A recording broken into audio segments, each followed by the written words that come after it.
is it? Yes, you have 30 minutes, I feel, so 20 and 10. But if the need be, you can definitely take 35 minutes, no problem. Okay.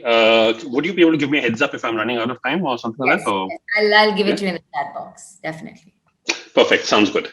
All right. So today we are going to talk about we've all had how to face hiring managers and how to be there, but we want to learn how to do it with confidence. So today we have with us Mr. Dinesh Dsouza, who is the director of Genesis Executive Search, one of the top recruitment agencies and executive search firms in Dubai. He's a qualified engineer with a post qualification in sales and marketing, a software developer, and has more recently completed a SEMrush certification in digital marketing. He has about 21 years of experience here in Dubai and was employed with NAVIA, one of the leading human resource consultancies in GCC. In November 2015, he established his own company, Genesis Executive Search. It has a small team of professional and passionate recruiters who manage the recruitment needs of some of the world's best employers in the region. He supports his 150 odd clients across the MEA region with strategic recruitment and human resource consulting services. During his career, he has trained over 4,000 job seekers on writing professional CVs and interview techniques. He has worked with nationalities across every continent, be it Asians, Arabs, Western, and Eastern expats alike. He's an avid sports enthusiast and very, very competitive. He continues to compete with the world's best search firms in his career, which he feels drives him to achieve better results. It is indeed an honor to have you here with us. And over to you, Mr. Dinesh. Karishni, thank you so much for the very generous introduction. A very warm welcome to all the students and all those who have been able to join us um, on this quick program, How to Face Hiring Managers with Confidence. Um, I'm going to skip the introduction bit of the presentation since Karishni has done a fabulous job. Um, we're going to look at trying to understand right from um, the very first call that you get for your interview, taking you down to the time you leave the interview's desk, the different options, plans, strategies, and preparations that you need to make to face these hiring managers. The introduction we skip. Uh, Getting straight down to a job flow chart. Um, Once you've prepared and edited your resume, you then apply for jobs. You get a call for an interview. And now begins the process of getting this job that you so eagerly desire. While we are on this presentation, I'm going to try to leave my screen on at the end of every slide for about 10 seconds. So if you need to take a screenshot or jot down any quick points, please feel free.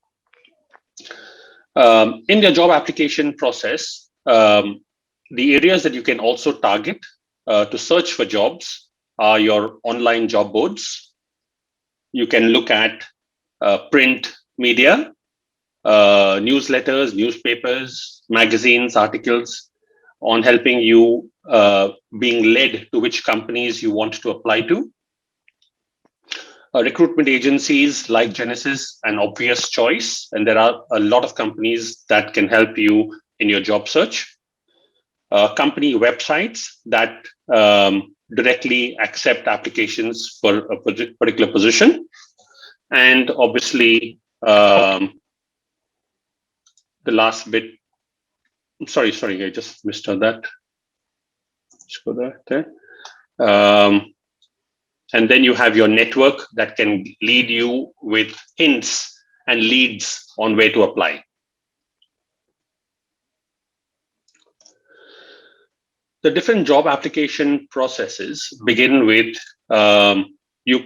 Obviously, if you're an experienced person, then being able to connect with companies who are your own employers' competitors would probably be the first and most preferred source of your application. Being able to then look at companies who may not be competitors but who deal with a similar industry, product, or service. So, if it is, for example, a mechanical equipment, it could be right from a compressor to a machine to a pump. These are all relative products. In the banking, it could be a private bank, it could be a commercial bank, it could even be a retail bank for your job application. You look at connecting with a lot of hiring managers on your networking sites. So you have LinkedIn, which is very, very widely used and highly preferred to connect with these resourcing managers. You have your peers who can help again, who can help you give leads and even probably help pass your CV to the right person within the company, um, since they are already working there. Job applications tend to go a little bit slower during summer, during Ramadan, and during probably the last week of, or towards this last 2 weeks of December. So you may see a fall in response levels at these times.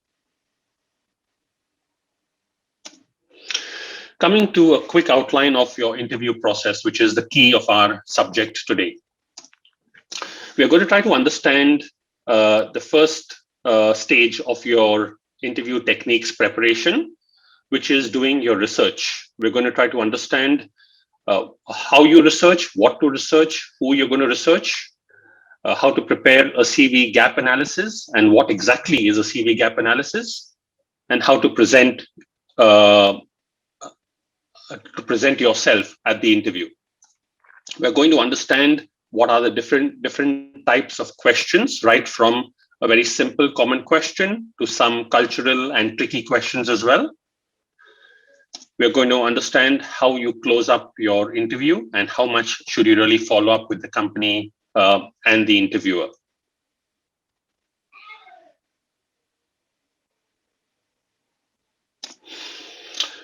We're going to now start with planning and doing the research bit of your interview. The most effective and common process of research is trying to read and understand what the company really does. And this is, you have two aspects to the company research: the generic information that is present on the website, which is common, and then information that you can dig out from social media, Google, publications, articles, and even word of mouth about the company. This bit of research is extremely critical to be able to differentiate you from another candidate who is applying for the same job.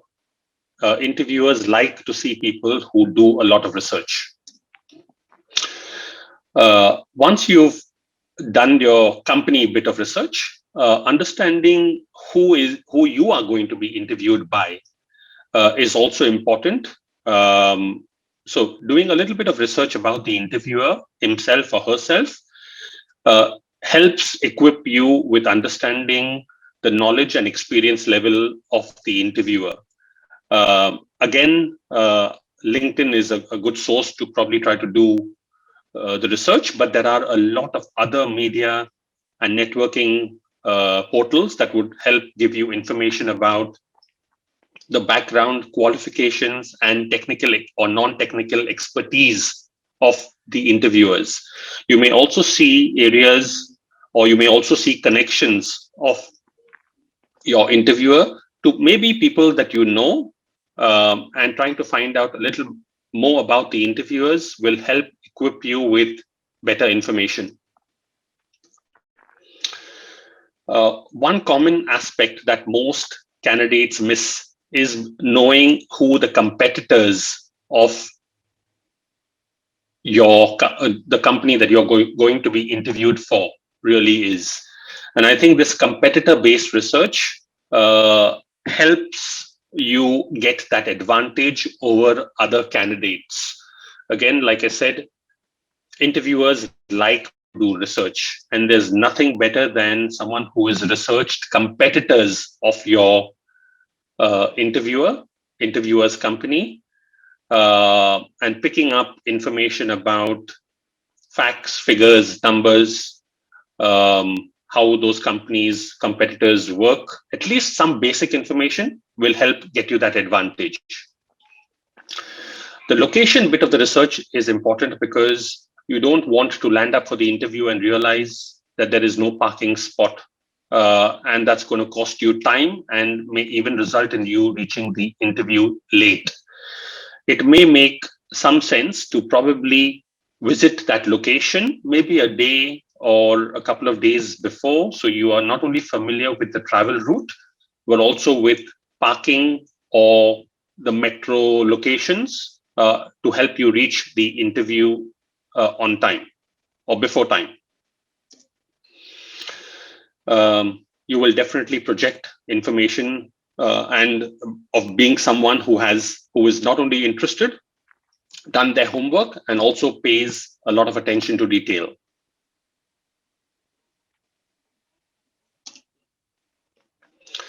We come to the second part of your research, which is something that we call a CV gap analysis. Just by definition, a CV gap analysis is nothing but the difference between what your CV contains and what the job description requires. The first step, which is a basic mandatory step, is you must know your CV extremely well. So you have obviously a line of questions that you are going to face at the interview, and not being able to share information from your CV is probably in a way a criminal offense. So you must know your CV extremely thoroughly. Understanding the job description is very important as well. And it only helps you to gauge the transferable or non-transferable skills, experience, and qualifications that you require to do that specific job. This is what a CV gap analysis is about. So on one side, you have your CV, and which contains information about your experience, your qualifications, your skills. On the other hand, you have the job description, which more or less describes almost the same structure, but from a different person's point of view or from the company's point of view. And you're trying to do a close match. This match involves understanding what areas of the job description you are strong in and what areas of the job description or requirements you are weak in. Those areas that require, for example, knowledge in a particular computer technology or a terminology that you may not be familiar about, then begins your research on those terms or skills. And from that time to the time you walk into the interviewer's cabin, the preparatory work that you've done to build this gap analysis is very important.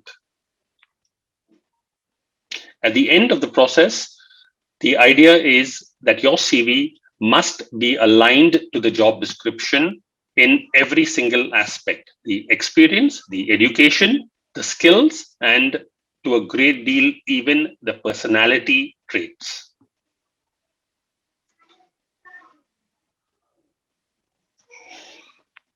The options that you have to present at the interviews in almost all cases are verbal interviews. So you would have 30 minutes to an hour sitting across from the hiring manager's desk and facing a barrage of questions. And that's the verbal interview. You may have an option of presenting what you have prepared in either in your laptop or as a flip chart.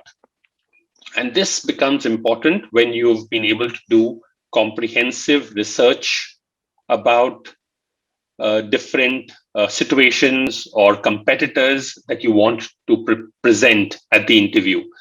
Now, this visual presentation is going to be a key of giving you that edge. But again, it's you would need to do a little bit of a pre-prep or pre-check with whoever is coordinating the interview to ensure that you can present on a laptop or a flip chart before you walk to the interviewer. Don't assume that the laptop is would be allowed or acceptable unless you've taken permission. What are you going to expect at the interview? The interview is you, besides the simple verbal questions or complex verbal questions, you could be given a case study scenario on either a situation or findings or your own thought process. You could be given analytical, logical tests, which are very, very common. I've recently had a series of clients who've done MS Office tests. I've had a client who's recently conducted a logistics test, and I've also had a client who's recently interviewed candidates for giving them basic accounting questions, which includes maybe an incorrect balance sheet with some errors, and the grade has been, or the test has been, to find those errors and rectify them. So you could face these types of questions at the interview as well. You could have psychometric analysis. Psychometric analysis, for those who may not be aware, is a behavioral assessment test. And the behavioral assessment test evaluates and grades you on different patterns and parameters. It could be, it's not a judgmental analysis, but it would be something like how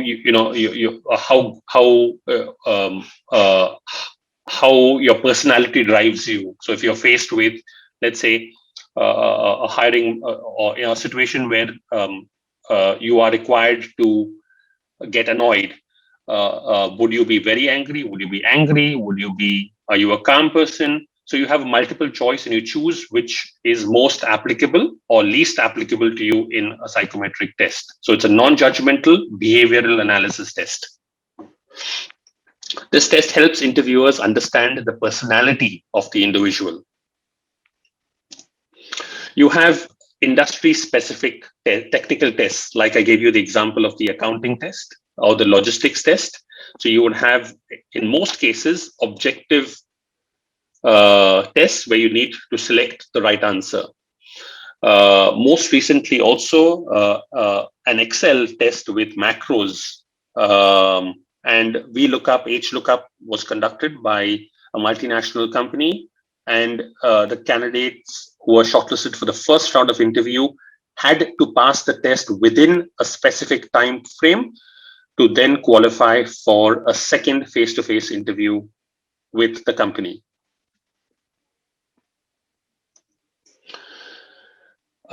Some other areas of preparations for your interviews can be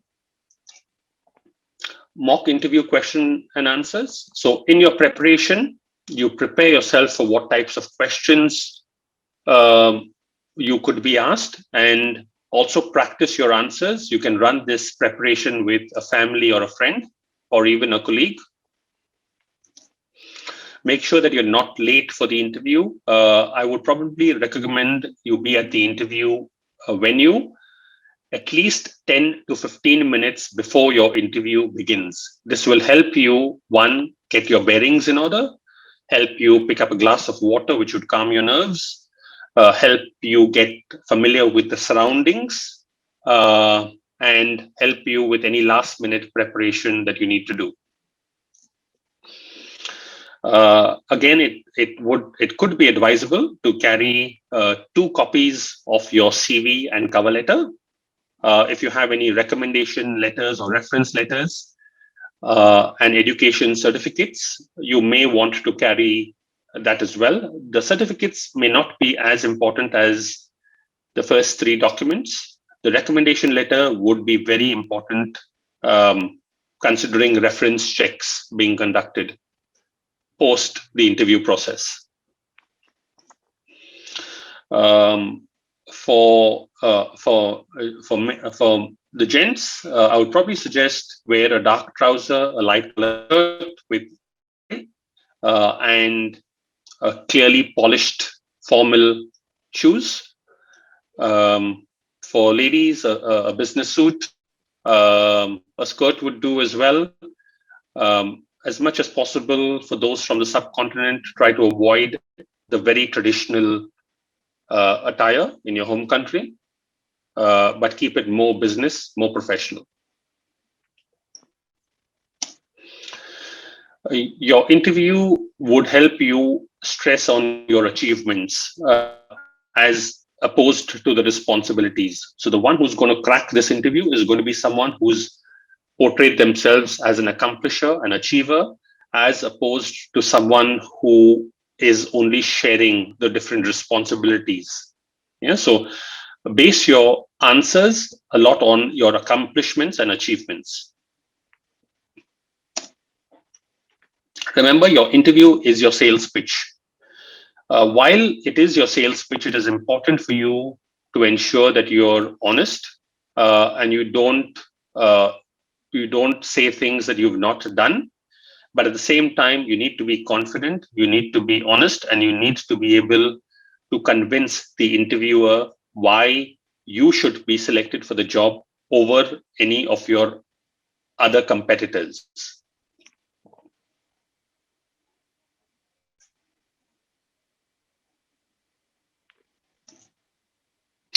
Lastly, a common reason, a common question that is asked is a reason, as an example, why do you want to leave your previous job? Again, avoid putting your previous employer down, because interviewers get the impression that if you put your previous employer down, then when you are ready to make a move, you may do the same with them. So try to be as supportive, to your previous employers. Even if it is a tough situation, try to minimize the impact of what the negativity could be with your previous company.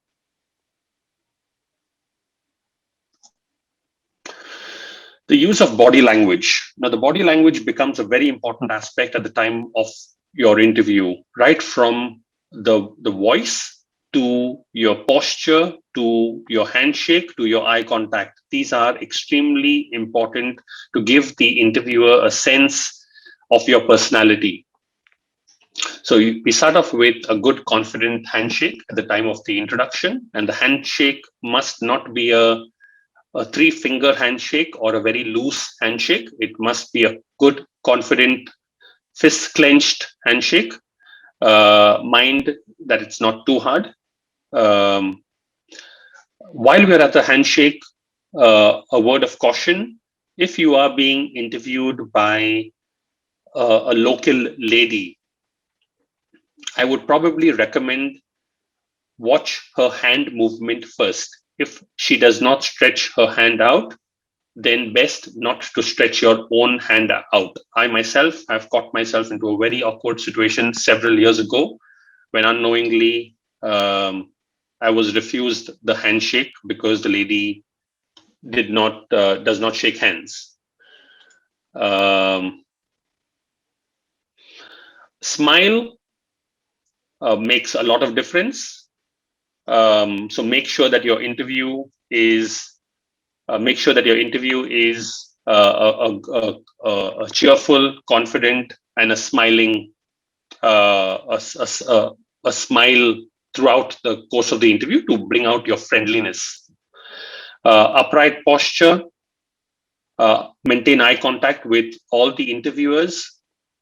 So even if you are in a situation where you have multiple interviewers, best to try to make sure that you are maintaining eye contact with everyone. Stand to greet if there is any new interviewer who walks into the interviewer cabin, then make sure you stand and greet, and you're not caught sitting down on your seat. Um, Minimize hand gestures as much as you can, and make sure that your phone is on silent. Let's go to some of the negatives that we could probably catch. Just give me a second. During the course of your interview, you're going to have a lot of questions. Your answers should not be closed-ended. Closed-ended answers are typically a no or a yes or a I don't know, but try to at least phrase the answer in a 1 or 2 line sentence. Avoid the distractions as much as possible.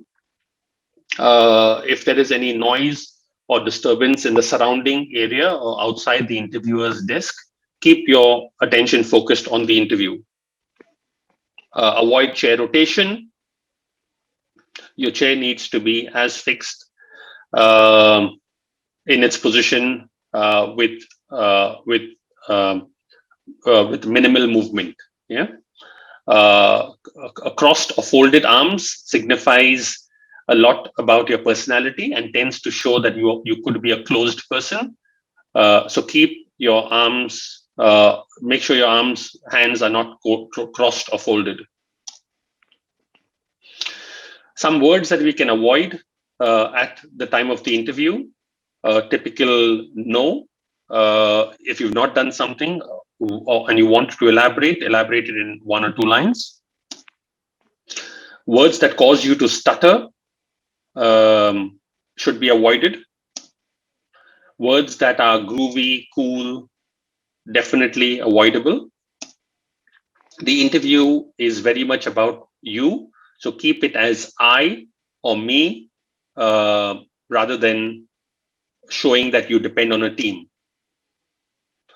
Don't use the word hate at the interview. Far too strong a word to be used during at any point of time. Actually, let aside an interview. A lot of candidates come and tell me that they are perfectionists and they like to do everything very perfectly. Perfectionist is again a very strong word. The interviewer will see straight through you. While it's good to strive to be a perfectionist, make sure that you're not portraying yourself as a perfectionist, because at the most likely uh, situation, you could be caught. Common words that are easy to throw around: motivated, dedicated team player who strive to achieve success and work for a good company, are just vague words. Try to back your words with proof, with statistics, and more relevance. Avoid using complicated words unless you're speaking to a senior. Generally, you may find HR coordinators or HR executives who conduct the first round of interview may be lost if a technical word or industry jargon is used. Let's look at some of the common and tricky interview questions. I'm not going to be able to go through all the questions, but I'm just going to try to leave my slide on for a few seconds so you are able to understand what types of questions you could be asked, and you may want to make a quick note of these questions as well. Take a screenshot if you have a chance.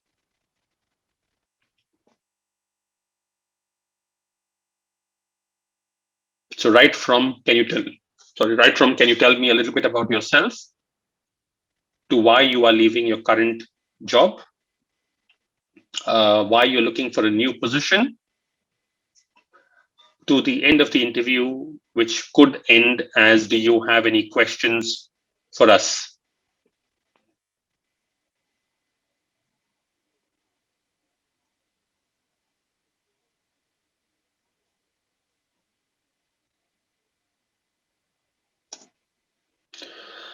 There are some challenging questions that you're going to face as well. And these are very uncommon questions. Some of these questions have been documented to be used by companies like Google and Amazon as well. Um, there is a bit of debate about which questions could be suitable and should be asked and which not, but best to be prepared for such questions.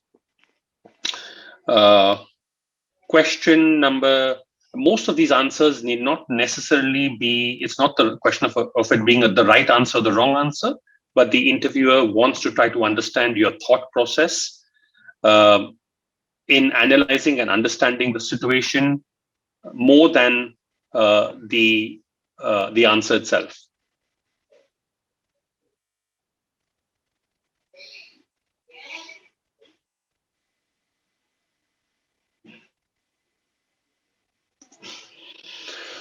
Some tricky questions that you could be asked. Why should I hire you is a very, very common question. And this is going to bring you back to your preparation, which is your CV gap analysis. If there's a gap in your work history, that's another question.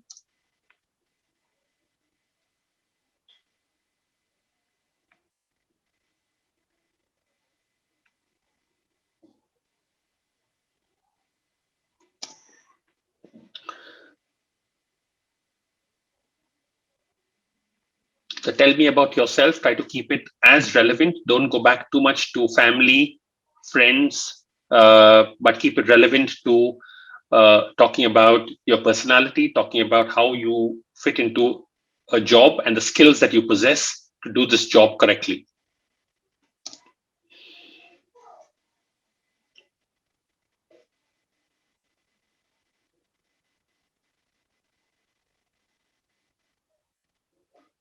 Explaining a complex database to your 8-year-old nephew, uh, understanding the question and being able to answer questions which are similar to these uh, requires to be researched as well.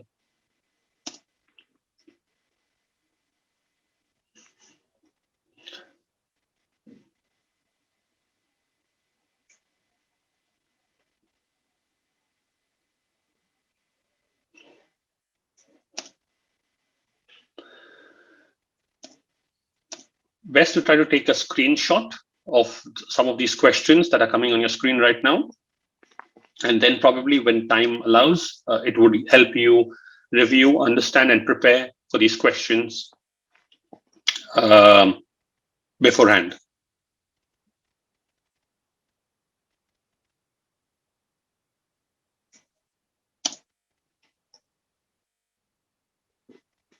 These questions, a lot of these questions are going to be situation based questions. And these situation based questions tend to be a little bit tricky to answer. The interviewer wants to know how you adapt yourself to situations which keep changing.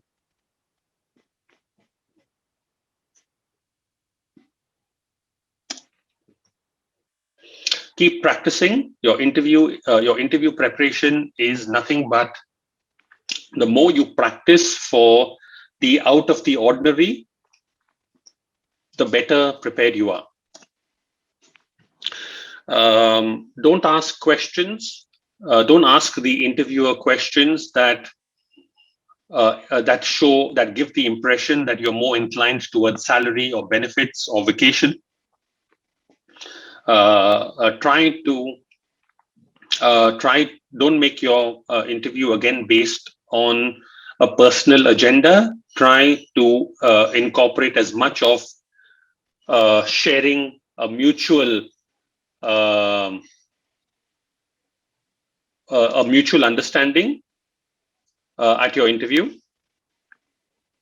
A lot of questions you can ask the interviewer. So best to take a screenshot again of the questions that you should ask the interviewer.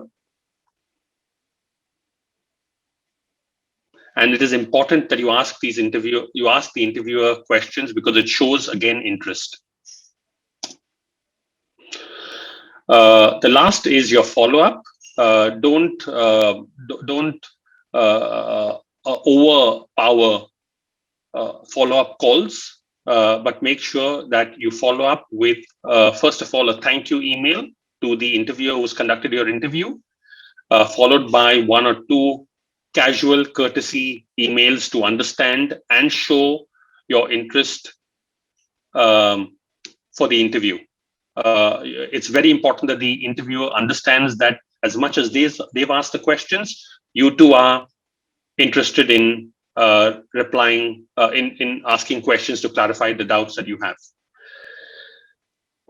That's more or less, I think, the end of our session. I'm happy to take any questions that you may have right now. Students, you can either unmute yourselves or put in your questions in the chat box and we shall take it on from there.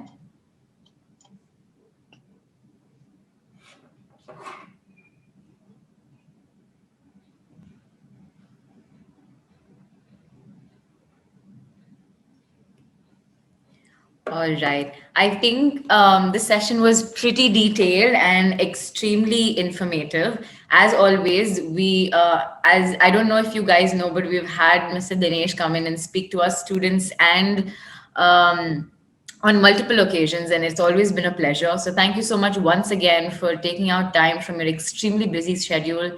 I know it takes a lot to be a busy man and then still give time for such sessions. So thank you very much. It was a lovely session. Just in case anyone has any questions for Mr. Dinesh and you can't put it out right now, you can always reach out to us or you can reach out to Mr. Dinesh on LinkedIn and he will definitely help you out. Yeah. Thank you very much. And thank you, Mr. Dinesh, once again. Thank you, Karishni.